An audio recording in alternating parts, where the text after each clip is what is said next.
ce flow cosmique de l'eau et de Kid dans ce chapitre 1030 de One Piece, les gars. On va en parler ensemble dans cette vidéo. Bonjour tout le monde, on est là pour parler du chapitre 1030 de One Piece qui titre l'écho de l'impermanence des choses. Bon, déjà pour commencer, je savais pas ce que ça voulait dire exactement l'impermanence. Du coup, je suis allé vérifier et l'impermanence, ça signifie les choses qui ne durent pas, le changement perpétuel des choses. Et pour moi, on est sur la continuité du chapitre 1029 qui s'appelait la tour et qui finalement avait la même signification, hein. Je vous rappelle la carte de la tour de Hawkins qui signifiait que les choses se renouvellent et qu'on part vers un nouveau chemin. Et bien, on est encore une fois ici dans cette continuité, dans cet écho finalement du chapitre 1029. Et donc, pour moi, ça continue de vouloir dire la chose suivante. Les forces qui sont en place et qui dominent actuellement le monde de One Piece vont changer. Et le tout début du chapitre commence avec Apu, je crois qu'on prononce Apu, je suis pas totalement sûr, peut-être que c'est Apo,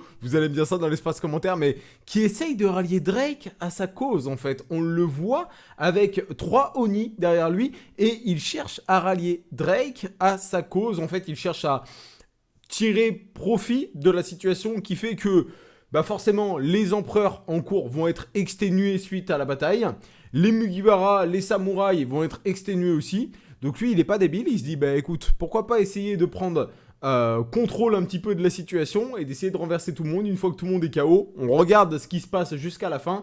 Et à la fin, on profite de ça pour venir prendre le meilleur. Et bien entendu, c'est un peu en mode traite, en mode couffard, quoi. Mais honnêtement, on a un Apo qui est malin. Par contre, Drake, à mon avis, il va pas accepter. Je vois pas Drake accepter personnellement. Dites-moi ce que vous en pensez dans l'espace commentaire. Mais je pense plutôt que Drake va affronter Apu. Je le vois comme ça, personnellement, plutôt. Je le vois pas accepter ça. Ou alors, il accepterait, mais en mode lui-même très triste par rapport à Apu, en fait. Je le vois pas accepter sérieusement, quoi. Je ne dois pas faire une alliance sérieuse dans le but de s'allier avec Apo. Même si les deux, encore une fois, sont originaires de la Pierre Génération, honnêtement, je le vois pas. Ensuite, on a un retour sur Usopp et Nami qui sont en train de fuir les flammes du château.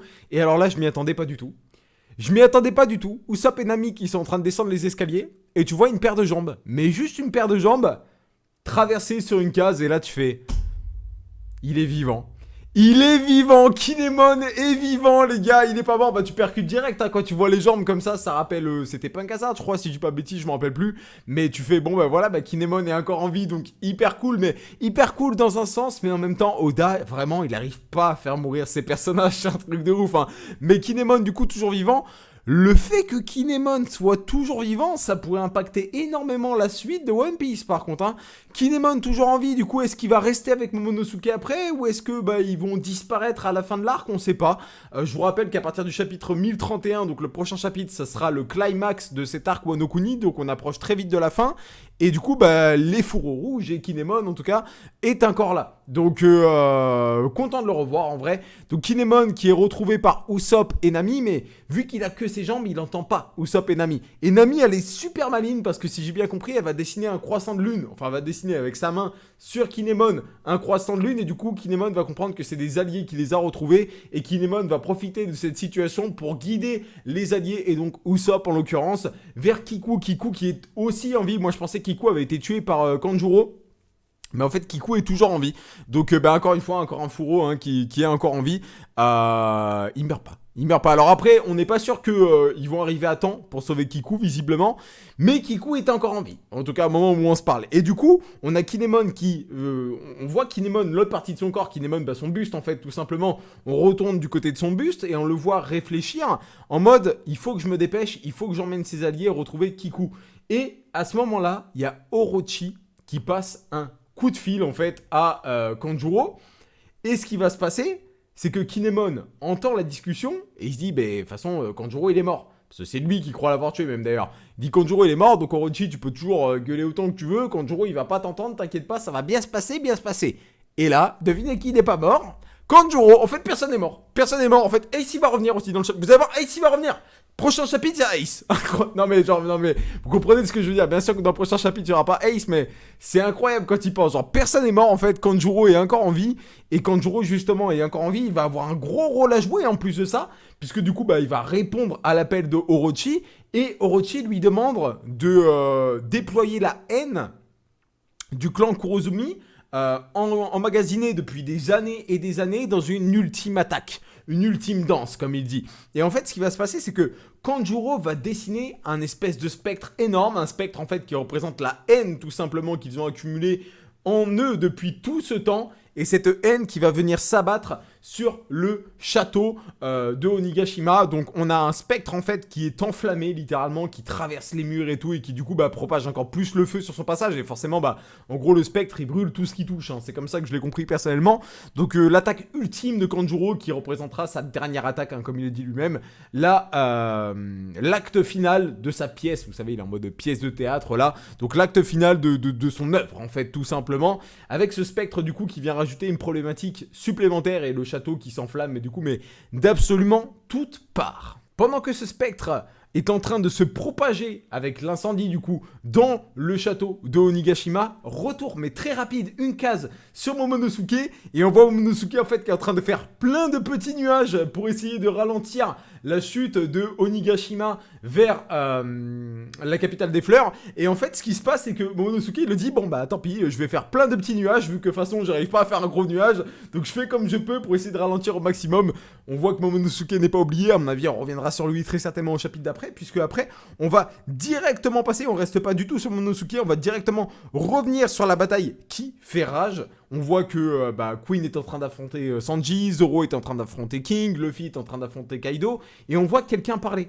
On voit des cases en fait de quelqu'un qui parle, et en fait on comprend vite que c'est Orochi, et Orochi est en train de dire « Vous tous ici, qui avez fait le péché d'orgueil de vous croire supérieur, que ce soit les Yonko des mers, donc les empereurs des mers, que ce soit les samouraïs, eh bien en fait moi j'ai été plus malin que vous. » Et Orochi, il va essayer de profiter de la situation avec son spectre. En fait il va profiter de la situation pour vaincre Kaido, enfin c'est ce qu'il veut en tout cas, pour vaincre Kaido, pour vaincre Big Mom, pour vaincre Luffy et l'alliance des samouraïs d'un coup en fait, tout simplement. Il veut la jouer en mode traîtrise lui aussi, et donc ce qu'il veut c'est que le spectre de Kanjuro, cette espèce de boule de flamme hein, finalement, aille là où Yamato est en train de se diriger vers l'arsenal, en fait, tout simplement, il le dit, vers l'arsenal au sous-sol pour faire sauter, tout simplement, pour faire exploser Onigashima. Et l'explosion serait tellement conséquente que personne n'en ressortirait en vie, sauf lui, bien entendu, puisqu'il y a le, je sais plus comment il s'appelle, son sbire là, le ninja avec les grandes oreilles là,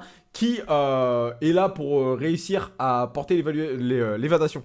Je sais pas si ça existe ça, comme je suis pas trop sûr de moi là. Mais du coup, moi si je me rappelle bien, lui il était en train de se battre contre Raizo. Et on connaît pas l'issue du combat, je crois pas qu'il ait gagné contre Raizo. Du coup, on sait même pas si c'est possible finalement que ça fonctionne. Et j'ai l'impression que Orochi ne sait pas qu'il est en train de se battre contre Raizo, parce qu'en fait il lui dit dépêche-toi, qu'est-ce que tu fais et tout, mais ça se trouve là il est juste pas dispo, ça se trouve il est mort, même ça se trouve il s'est fait fumer par Raizo. Je m'en rappelle plus honnêtement, peut-être que c'est moi qui ai oublié quelque chose, c'est possible, vu que mine de rien il y a eu des pauses dans les chapitres et tout, donc honnêtement c'est possible, mais comme ça pour moi là actuellement il est en train de se battre contre Raizo. Il me semblait que c'était comme ça en tout cas. Mais du coup on comprend quelque chose, c'est qu'en fait il y a une course contre la montre, enfin même pas contre la montre en fait, il y a une course qui est en cours entre Kanjuro, enfin le spectre du moins qu'a créé Kanjuro, et Yamato. Parce que Yamato est en train de se diriger justement vers le sous-sol pour aller désarmer justement tout cet arsenal, désamorcer tous ces explosifs, tandis que de l'autre côté on a le spectre de Kanjuro qui a pour but d'aller les faire sauter. Du coup c'est stylé parce qu'on a un parallèle, une course entre les deux, et c'est plutôt cool. Et justement, devinez, on revient sur qui après ? On revient sur Yamato. Yamato qui est en train de foncer dans sa forme de loup vers cet arsenal et qui est en mode mais il faut que je me dépêche vite. Alors Yamato à ce moment-là, elle n'a pas conscience qu'il y a un spectre qui est aussi en train de se diriger, mais elle continuer dans sa quête entre guillemets. Elle veut aller désamorcer l'arsenal en mode, d'ailleurs elle le dit, Momonosuke fais-moi gagner un petit peu de temps s'il te plaît pour que j'arrive à aller désamorcer tous ces explosifs. Et pendant sa course, bim, giga rayon qui traverse un mur qui se fait exploser, et là on est en mode mais putain mais qu'est-ce qui va se passer encore? Et mon gars, c'est tellement stylé.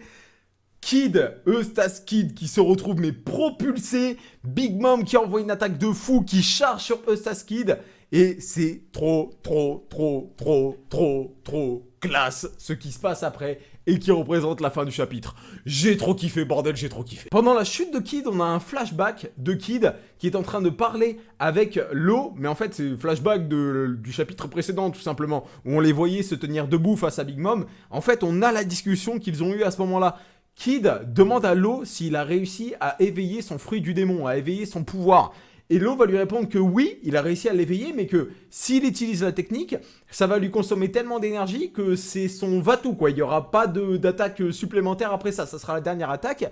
Et Kid répond que c'est la même chose pour lui. Mais il se doute bien que c'est le moment de l'utiliser. Face à Big Mom, si tu l'utilises pas maintenant, tu l'utiliseras jamais et de toute façon tu vas mourir dans le combat. Donc c'est le moment d'utiliser cet éveil du fruit des démons des deux côtés en fait, hein, tout simplement de ces deux supernovas. Et oh là, mais qu'est-ce que c'était stylé. Qu'est-ce que c'était stylé. Donc on voit cette discussion pendant la chute de Kid. Discussion terminée sur laquelle Kid dit à Law: couvre-moi avec ta botte secrète. Kid est en train de tomber, Big Mom est en train de le suivre dans sa chute, et on voit Law derrière, en fait, là où le mur a été explosé, en hauteur. On le voit charger son attaque, et on comprend du coup que c'est la fameuse attaque, enfin c'est son fameux coup éveillé de son fruit du démon. Donc c'est une anesthésie avec son pouvoir, tout simplement, qu'il met sur son épée. Il saute sur Big Mom, il la transperce. Oh, c'était trop stylé. Il transperce Big Mom et à ce moment-là, il dit que l'attaque, c'est pas transpercer en tant que telle. C'est pas ça l'attaque. C'est que en transperçant avec cette attaque-là, il va aller fournir une onde d'énergie à l'intérieur du corps de la personne qu'il transperce, et en fait cette onde d'énergie va exploser quoi, et en fait ça fait une décharge d'énergie à l'intérieur du corps qui anesthésie, je pense, hein, vu le nom de l'attaque, l'adversaire. Donc Big Mom se prend ça, mais j'arrive plus à parler, c'était tellement bien. Big Mom se prend ça de plein fouet, alors forcément ça lui met des dégâts de ouf, et puis elle est complètement stun pendant un instant, ce qui va permettre à Kid de se redresser. On a Big Mom qui se tourne vers Law en mode mais putain qu'est-ce que tu fais toi sale cafard, je vais venir t'éclater toi du coup. Et Kid qui profite de la diversion et de la couverture effectuée par Law pour aller assigner, alors c'est assign visiblement, un truc comme ça, assigne son attaque, assigner en fait, et c'est trop stylé. Oh non mais c'est trop stylé Kid, il assigne en fait en Big Mom, il fait de Big Mom un aimant. En fait Big Mom se transforme en aimant humain géant. Donc ce qui se passe c'est que Kid se retrouve collé à Big Mom, ou plutôt Big Mom à Kid, enfin non, plutôt Kid à Big Mom, c'est ça. Et vu que Big Mom, ça devient un aimant géant, on commence à voir les épées de tous les sbires en bas foncer vers Big Mom, tout simplement. Tout commence à foncer vers Big Mom. Là, t'as Kid qui est en mode, qui gueule en mode Law, faut que tu me sortes de là et tout, parce que sinon, forcément, il va se retrouver déchiqueté par tout ce qui est en train de se diriger vers Big Mom. Law qui utilise son pouvoir pour téléporter Kid, et là, c'est trop stylé. On voit des charpentes de 2 tours métalliques qui se détruisent et qui viennent s'entrechoquer les unes contre les autres sur Big Mom, puisque Big Mom s'est transformé en aimant géant, et le chapitre finit comme ça. On sait pas ce qu'il en est de Big Mom, on sait pas est-ce que Big Mom c'est terminé pour elle.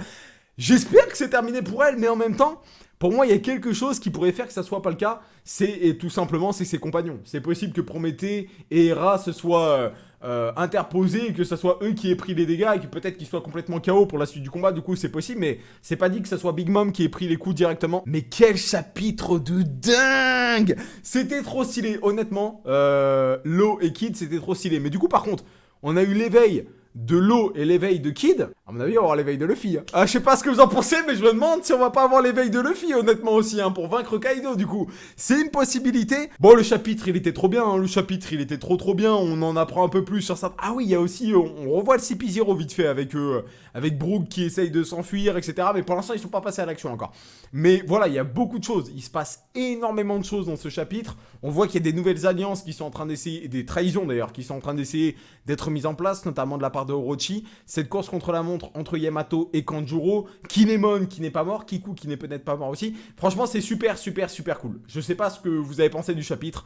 Je l'ai trouvé trop classe, et l'apothéose avec Law et Kid, c'était magnifique. J'espère que dans les prochains chapitres, on verra maintenant une bonne fois pour toutes Sanji peut-être, ou Zoro, et après bien entendu Luffy. Mais à mon avis, le chapitre 1031, ça va être sur Luffy, vu qu'on sait que ça va être le climax de l'arc. J'ai kiffé.